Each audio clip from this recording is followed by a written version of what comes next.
तुम्हाला हे माहीत आहे का की बायकोच्या प्रॉपर्टीवरती नवऱ्याचा अधिकार नसतो किंवा नवरा हा बायकोचा कायदेशीर वारस होत नाही.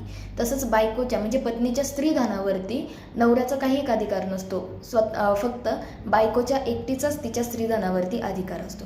आता स्त्रीधन म्हणजे काय, तर स्त्रीधन म्हणजे तिच्या लग्नात तिला रोख स्वरूपात आलेली सर्व रक्कम किंवा सोनं चांदी ह्या गोष्टी किंवा गिफ्ट स्वरूपात आणखीन काही आलेलं असेल, तिच्या आईवडिलांनी तिला गिफ्ट स्वरूपात काही दिलेलं असेल, नातेवाईकांकडनं आलेले लग्नात आलेले पैसे, गिफ्ट, सोनं, हे सगळं तिचं स्त्रीधन असतं ज्याच्यावरती पत्नीच्या एकटीचा अधिकार असतो.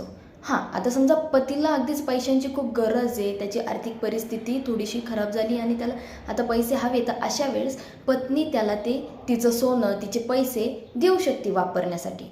परंतु त्याची गरज भागल्याच्या नंतर, त्याची गरज पूर्ण झाल्याच्या नंतर पतीने बायकोचं ते सोनं किंवा तिचे ते पैसे तिला परत करायचे आहे. आणि असं सुप्रीम कोर्टने आता लेटेस्ट एका केसमध्ये सांगितलं आहे. सुप्रीम कोर्टने त्या पतीने 27 तोळे सोनं पत्नीचं वापरण्यासाठी घेतलं होतं. सुप्रीम कोर्टने त्याला ते सोनं आता पत्नीला पुन्हा परत करायला सांगितले, कारण ते तिचं स्त्रीधन आहे.